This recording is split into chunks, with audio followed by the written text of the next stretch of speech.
So I want you to imagine it. You're a brand new Magic player, or you're a Magic player who's established, but you're working on a very, very limited budget, and you just picked up the Grand Larceny Precon. This Precon wants you to steal spells from your opponent, and it wants you to hit them in the face really hard and really fast, and you just bought it from wherever you did, hopefully your local game store, but who knows? I'm not gonna judge where you picked it up. So you got an extra, say, I don't know, $20? Maybe that's about all you've got, and you want to turn this deck into something really, really special. How would you go about that? How would you change the deck's strategy or hone it with a very, very limited budget? That's what I'm going to try to do today, and I'm picking Grand Larceny first because I think that of all of the decks out of the Thunder Junction Commander Precon sets, this one is probably the most confused on what it's trying to do. So the commander of the deck is actually this guy right here, Ganty the Canny Inquisitor. He says spells you cast but do not own cost 1 less to cast. Whenever one or more creatures you control deal combat damage to a player, look at the top card of that player's library, then exile it face down. You may play that card for as long as it remains exiled, and you may spend mana of any type on that spell. Now, the deck does have a secondary commander in Felix 5 Boots, and for those who don't know, every single commander precon generally has 2 commanders that are new to the precon, and these tell you the 2 different directions the deck is trying to go. All commander precons, for the most part, are built with 1 or 2 strategies in mind. Obviously, the strategy Ganty is going with is taking our opponent's spells, and the strategy that Felix 5 Boots is going with is when you deal combat damage to a player, trigger an ability on a permanent you have an additional time. So this will allow not only Ganty to get additional triggers, but any creatures you have that have additional triggers built into them will be able to gain more out of them. Now, Felix 5 Boots is kind of a win more commander. Any of the ability doubling effects, they are win more states. The only thing that the effect does is take a situation in which you are already performing well and make you perform a little better, or oftentimes twice as well. I don't tend to favor these kind of cards, and my reasoning is that not only is doubling kind of boring as a commander ability, but more importantly, it only ever functions if you are already in a dominant position in the game, if you are already performing well. If we're already performing well, why do we need Felix 5 Boots? And if we're not performing well, Felix 5 Boots isn't going to get us there. So I think when we're looking at this commander deck, we need to go ahead and make the choice that Ganty is going to be the commander primarily. Now, we also have to ask ourselves, what kind of cards are in the deck? What are these cards doing? What dedicated ability slots do they grab for us? And looking at Ganty, this is where things get a little weirder as well. So Ganty's rocking about 3 board wipes, 3 dedicated card draw engines, 8 creatures that only serve as unblockable creatures, with a couple like Shadow Mage Infiltrator and Cold Eye Selkie being mini draw engines in and of themselves. Felix 5 Boots is, of course, our second signpost commander. And right here we have 14 dedicated ramp slots in the deck, 1 singular recursion card, 8 targeted removal spells that are dedicated and their only job is targeted removal, among other things, and then a whopping 23 cards that are dedicated to spell thiefing in some variety. Now, this can be stealing spells themselves, this can be taking things out of a graveyard and copying them, any ability that is trying to take things an opponent has and give us the benefit of those cards, this is the section dedicated to that. Then if you look at the land section, we've got 15 basic lands, 18 dual lands, with a handful of them being tapped lands, these temples being the primary offenders here. And there's a Dimir Aqueduct as well, but the Aqueduct is fine. It's a bounce land. Bounce lands can smooth out your mana base as you go. There are 3 Omni lands, with one of them being Opulent Palace, the tri-land of the deck. And if we scroll down past the utility lands, of which we have 2, and look at the deck's mana value, the average mana value of the deck, we find that it's got a 3.57 mana value average, which is quite high for a deck that wants to get a bunch of little creatures in there throughout the game. The deck is also rocking 38 lands, which is fairly usual for a precon. Precons tend to run a couple more lands than you normally would run in a deck, so that they can guarantee that a newer player just playing the deck will be able to hit their land drops in general. So, what is the deck wanting to do? Well, I already said it's a spelltheif deck, so let's look at how well it's accomplishing everything that it's doing, beginning with the board wipes themselves. Culling Ritual blows up any non-land permanent that's mana value 2 or less, and then gives you mana for every permanent that's destroyed this way. This is an interesting way to sort of asymmetrically blow up cards, and then also give us the mana to spend on those cards for Ganty. And it's an okay card, but we'll talk about it later. Curse's Swine is an X-cost spell that can exile any number of X creatures, so another asymmetric board wipe of a variety. And then Heartless Conscription, exile all creatures, and for each card exiled this way, we are allowed to play them for as long as they remain exiled, and mana of any type can be cast to cast those cards. Interesting choices altogether, but we will talk about how much these are how valuable these guys are when we get to the cuts themselves. Moving on to the dedicated card draw engines, we have Aran Frostfang. Attacking creatures you control have Death Touch, and when they punch people, you draw a card. Ghostly Pilferer. Anytime an opponent casts a spell from anywhere other than their hand, you then draw a card. So anytime somebody's cascading or anything like that, we get that. Also, if it becomes untapped, you may pay 2 to draw a card as well. I mean, discard a card to make it unblockable. Then we have Edric, Spymaster of Trest. Whenever it deals combat damage to one of our opponents, then they get to draw a card. Once we move to the Get In There section, Baleful Strix draws us a card and is a 1/1 flying Death Touch, really good for blocking flyers. Cold Eye Selkie has Island Walk and also has draw attached to it. Shadow Mage Infiltrator has Fear with draw attached to it. Silhana Ledgewalker has Hexproof, and it has basically flying. Whirler Rogue creates 2 flying Thopters that can get in there and also can make a creature unblockable. Ukima is unblockable and partners with Kazur, and Kazur partners with the Ukima. Kazur gives creatures 1/1 counters when they punch people. Triton Shorestalker and Slitherblade are the same card in that they cannot be blocked. Of course, in the lording sections, we've got Kazur and Felix 5 Boots. And then moving on to our ramp, we have Doc Arlock. This guy right here is interesting to me because he does make it easier for our deck to cast cards, but he only ever works when our deck is already online. Our deck has to be doing its thing quite often for him to benefit us. So he's interesting, but he might be on the chopping block. Darksteel Ingot gives us a mana of any color and is indestructible. Culling Ritual is basically ramp as well when we need it to be, but we've already covered it in an earlier section. Arcane Signet is ramp of any color. Fellwar Stone is ramp of any color. Rampant Growth gets us a land. Sage from Beyond makes spells we cast from exile cost 2 less, or if we cast them from anywhere that is not our hand, they cost 2 less. Savvy Trader is pulling double duty for us, as it is also a recursion card, but it also does lower the spells costs of things that we cast from anywhere other than our hand.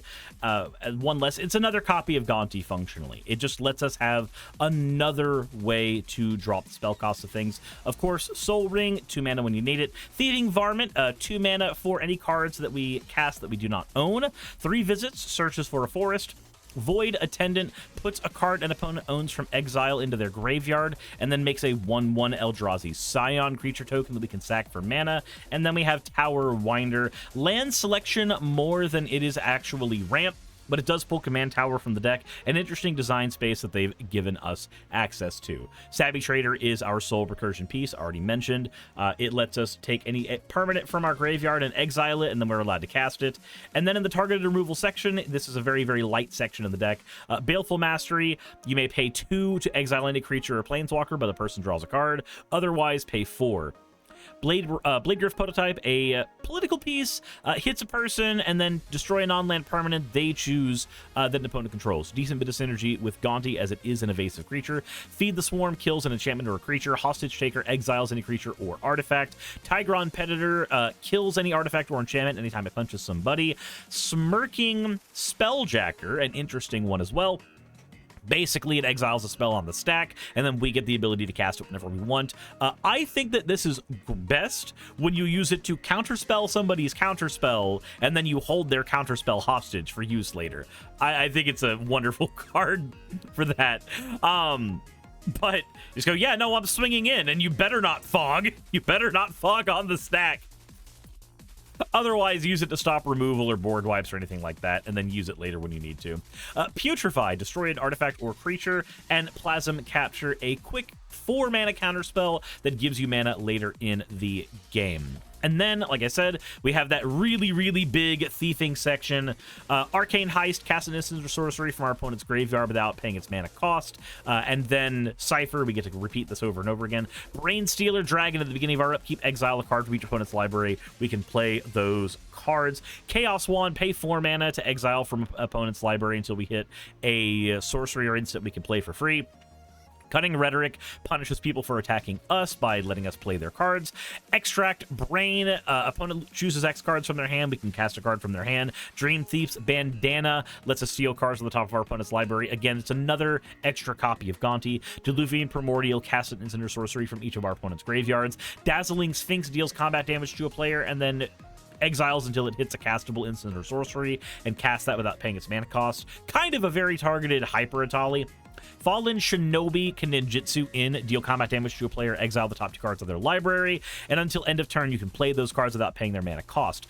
Ganty will allow you to get one of the top 4 cards of a person's library and play it. Mind's Dilation, every time somebody casts their first spell, you look at the top card of their library. If it's land, you do nothing. If it's not a land, then you get to cast it functionally. Nashi is a mini Atali with ninjutsu. Whenever it deals combat damage, exile the top card of every player's library until end of turn. You may play at least one of those cards, or just one of those cards, and if you cast a spell this way, lose life equal to its mana value rather than paying its cost. Silent Bladed Oni, a 6-mana ninjutsu that lets you steal cards from people's hands. Predator Hour, until end of turn, all your creatures get menace, and when they deal combat damage to a player, exile the top card of your library, their library, and then you can play them. Orochi Soul Reaver, ninjutsu for 4. Whenever it deals damage to a person, whenever any creature you have deals damage to a person, make a treasure, manifest the top card of their library. Oblivion Sower, whenever you cast the spell, exile the top 4 of somebody's library, and then you can play those. Siphon Insight, look at the top 2 cards of an opponent's library, exile one of them down, play the card if you want by paying its mana cost. Stolen Goods, exile the top of somebody's library until you hit a non-land card, play the card for free. Mimeoplasm, one of the reprints of the set, which is a little interesting here. Exiles 2 cards from graveyards, and then it becomes a copy of one of those cards and gains 1/1 equal to the power of the other card. An interesting design choice in here, but I think we can do better. Thief of Sanity, flying, and when it punches somebody, look at the top 3 of their library, exile one of those cards, we're allowed to play it. Villainous Wealth, an X cost spell that lets us exile cards equal to X from the top of somebody's library, cast all the cards that cost X or less. Thieving Skydiver, flying, when it enters the battlefield, if it was kicked, gain control of an artifact somebody controls, and then attach it to Thieving Skydiver if it is an equipment. And then we have Thieving Amalgam, a whopping 7-mana creature that says at the beginning of each opponent's upkeep, manifest the top card of their library. If a creature we control but don't own dies, its owner loses 2 life and we gain 2 life. And then, of course, we have the big land section. I'm not going to get into them. They're lands. The only important cards here are Reliquary Tower and Access Tunnel. Everything else is just getting us mana. So, now that we've gone over the entire deck, what are some of the good things about the deck and what are some of the bad? Well, some of the good things are the deck obviously knows what it's trying to do. It's not like pre-cons of 5 or 6 years ago that barely had a central theme and the commander was a signpost to build something better around. This feels like it's trying to be a complete deck out of the package. But unfortunately, what the main commander wants is smaller creatures and more ramp. Ramp that allows you to cast your opponent's spells easier and more often, and sometimes our own spells. Also, some of the removal options feel not only very, very light, but not so great in terms of what they're offering. And probably the most egregious issue is the deck has no good dedicated draw engine. The 3 dedicated draw cards that are in the deck, whose only purpose it is to draw cards for us, simply do not get us there. They do not make enough cards for us. I know Ganty is kind of sort of secondary draw because of the ability that he has to steal cards, but we also want to be able to cast our own cards. We can't rely only on spell thiefing. Spell thiefing is the flavor. We need to still have a meal. So I think we're going to look at cards like Orin Frostfang as a way to signpost ourselves into the deck. We're also going to look at cards like Silhana Ledgewalker as our signpost for the kind of cards we want to include in the attacking and getting in there package. Let's begin with the first additions to the deck. We need to flesh out that draw package. So Biden of Thassa, the Indomitable, Grazalix, and Reconnaissance Mission will all give us draw every time our creatures deal combat damage, and Military Intelligence will give us a draw when we swing with 2 or more creatures, which will be most of the time. We also want to flesh out the package of creatures that's only purpose is to be unblockable and trigger Ganty. So Merfolk Windrobber, Looter Ilkor, Invisible Stalker, Dalthy, Horror, Rankle, Master of Pranks, Vidalcan, Infiltrator, and Tormented Soul are the choices here. Vidalcan, Tormented Soul, and the Dalthy Horror are in here solely because they are unblockable and very hard to stop in the combat phase. Invisible Stalker gives us another one of those hexproof creatures. Looter Ilkor has a draw package attached to himself with his looting effect. Merfolk Windrobber draws us a card if he's about to die because we can sacrifice him, and Rankle gives us a very easy access to multiple modes depending on what we need. Either we need draw, we need removal, or we need to discard cards from each player. Any option we choose, we will be able to benefit from. He's also got haste, which benefits us a lot in a deck like this. Then we've got Timeless Witness, adding another recur option to the deck. We need to flesh out the removal section as well, so let's add a couple counterspells and counterspell and negate. Let's add some very, very easy access removal to any type of card. Binding of the Old Gods, Beast Within, and Abrupt Decay will give us that, while Binding of the Old Gods also will functionally give us some ramp on top of its removal so that we can cast our opponent's spells later in the game. Drown of the Lock gives us a counterspell that doubles as a removal spell depending on the situation, and Kellen Inquisitive Prodigy has flying and vigilance, so it will be able to get in there to trigger Ganty, and also blows up artifacts our opponents control, and if we have to blow up one of ours, we get to draw a card. So take your pick, but it gives us another access to that Tigeron Predator style ability. In the thiefing section, we're going to add a Sepulchre Primordial and a Dimir Doppelganger. Dimir Doppelganger is a little better than Mimeoplasm in this deck, in my opinion, as at instant speed, we can exile any card in a graveyard, so we can stop a Reanimator player from getting stuff, and also this still becomes a copy of that card, like with Mimeoplasm. I think this is a much more flexible way of using this effect. Sepulchre Primordial will take a creature from every player's graveyard and put them on our board, and it also has Intimidate, so it's hard to block. We will also be adding in 2 board wipes in Necromantic Selection and in Garruk's Wake, and we'll add in 3 ways to protect the commander with Champion's Helm, Giant Amulet, and Swiftfoot Boots. Necromantic Selection allows us to blow up all things and then keep Ganty. In Garruk's Wake allows us to blow up all creatures we don't control and all planeswalkers we don't control. Swiftfoot Boots, Giant's Amulet, and Champion's Helm all basically do the same thing for us. They're going to give our creatures hexproof when we need it to, and that's going to help facilitate Ganty staying on the board for longer than normal. When Ganty is on the board, he tends to be a target because people do not like losing their things, so we got to keep him on the board, and the deck didn't come with any of that.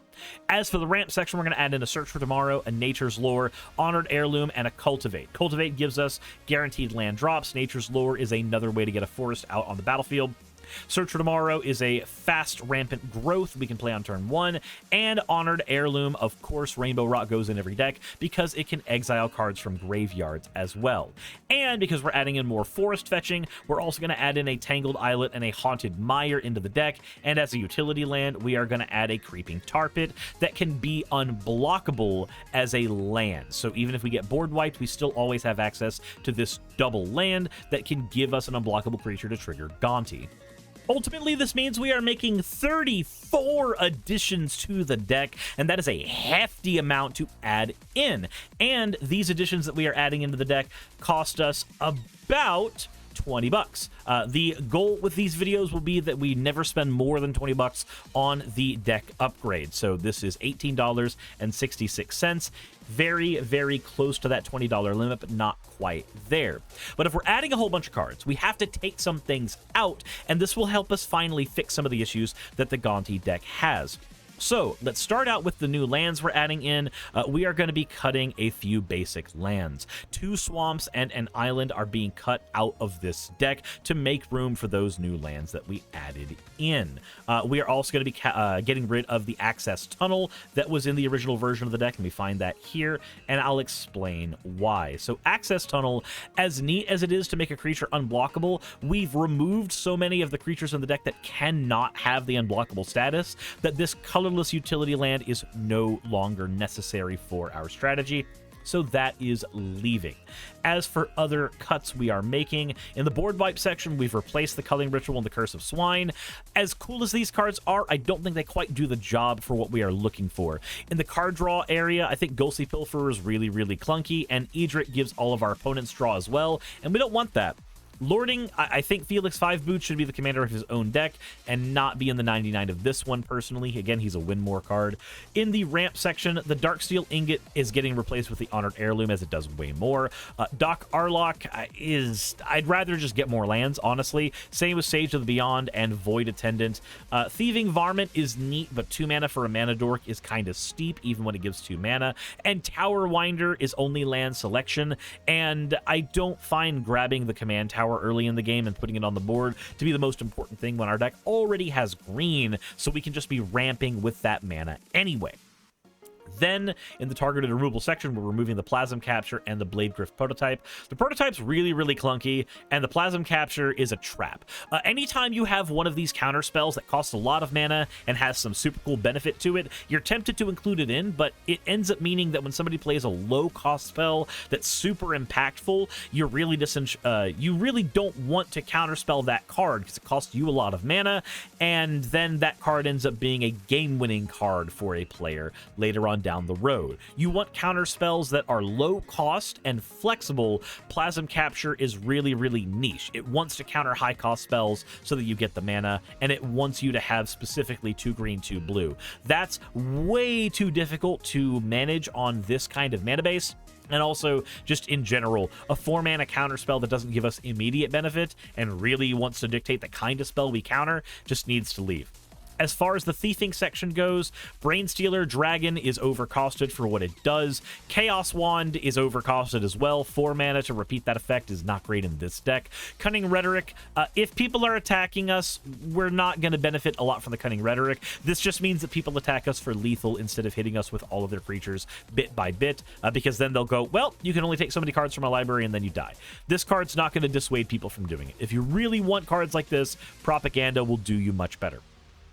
Dazzling Sphinx, again, overcosted. Mind's Dilation, it's leaving because it's overcosted. Fallen Shinobi is more neat in a dedicated ninjutsu deck, but it's not great here when it doesn't have its own method of being unblockable. Extract Brain, it costs us a lot of mana, and we may just find duds in a person's hand.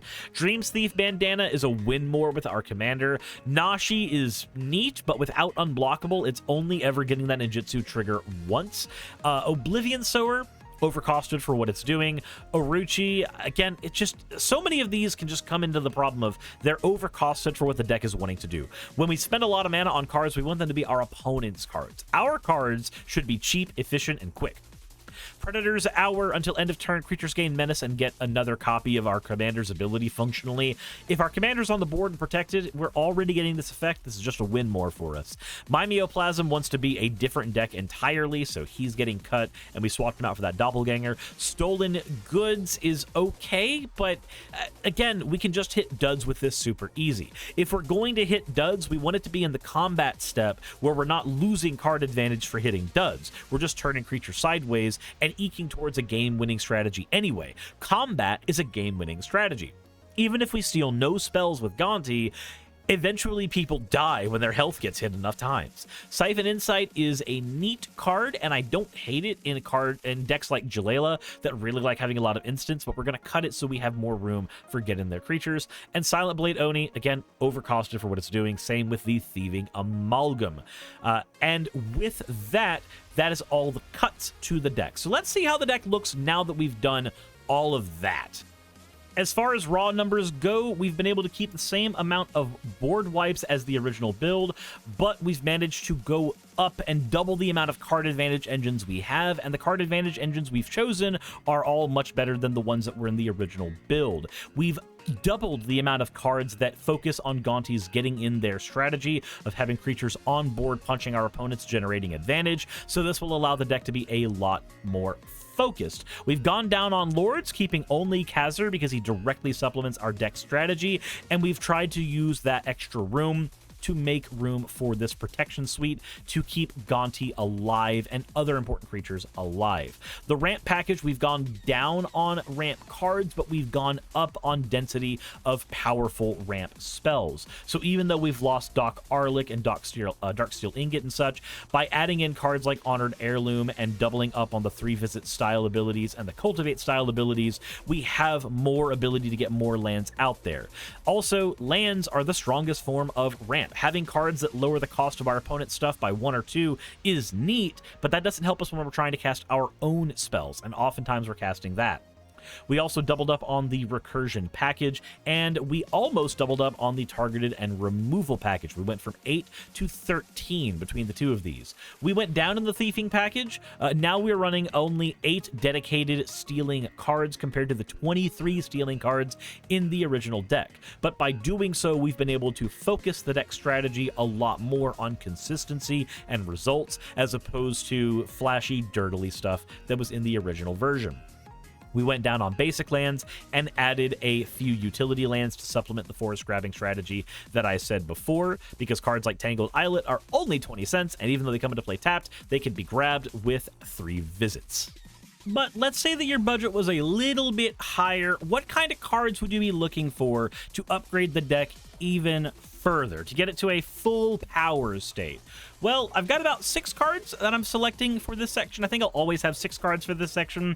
Cards that cost more than I was able to fit into the budget, but definitely will help the deck's overall strategy and consistency. So, with no surprise to anybody, the first card's a removal spell. Assassin's Trophy kills any non-land permanent, or any permanent at all, and then they get a basic land as a result of doing so. 2 mana Omni removal is super, super good to run, and I think that you will never go wrong by keeping more removal in your deck. Bloom Tender is a much better version of something like Thieving Varmint in this deck, because it gives you 3 mana if Ganty is out and 5 mana if you've stolen various color combinations from other people. For each color among permanents you control, you add a mana of any color to your mana pool. This means that you get a lot more value out of Bloom Tender in this deck than a normal 3-color deck can. I'd also add a Coastal Piracy and a Toski Bearer of Secrets, as they do the exact same thing as the rest of our draw engine, but they increase the density of cards that do that effect for us. A Douthie Voidwalker would be another good get-in-there creature that also has a Staxing effect on himself as well, which gives us the ability to shut down certain deck strategies like Storm and also Reanimator if we need to. And then finally, a Zagoth Triome, as the deck really wants to grab forests with its ramping package. So a Triome, getting us access to all of our deck's colors quickly, will be a much better option than, say, what we were getting with the Tower Winder and the Command Tower grab. And with that said, that is my upgrade guide to Ganty the Uncanny. I'm hoping that you guys like him. I have not done one of these upgrade videos before. I'm used to making videos from scratch on this channel. But let me know what you guys think in the comment section below. Let me know what you would change, what you would improve about this. Hopefully, I did a good enough job for all of you. And if you did buy the Ganty Precon, let me know what upgrade paths you decided to go with, and if any of the ones that I suggested here ended up helping you building your own deck. Let me know what you think in the comment section below, guys. Thank you all for watching, and as I experiment more with this channel, thank you for being here. Insert end of video tagline here. Hey, I just quickly want to give a thank you to all of my wonderful patrons who keep this show running. YouTube and Twitch are a pretty bumpy ride at the best of times, and the stability a Patreon provides me is worth more than I can say here. also like to thank each and every one of my $20 and up patrons here. And they would be Red Joker, Britzkrieg, Cameron, Dren, Jemshin, Smiling DM, Poundini, Mabbity Babbity, Naomi, Isaac, Agamotto, Jordan, Ravi, Giuni, Kiratorian, Prisma, all of you, Sagitt, I'm not saying that part, and Starlight. And finally, thank you to everyone else that helps keep this channel alive. While you're here, why not check out another video? And thank you for watching.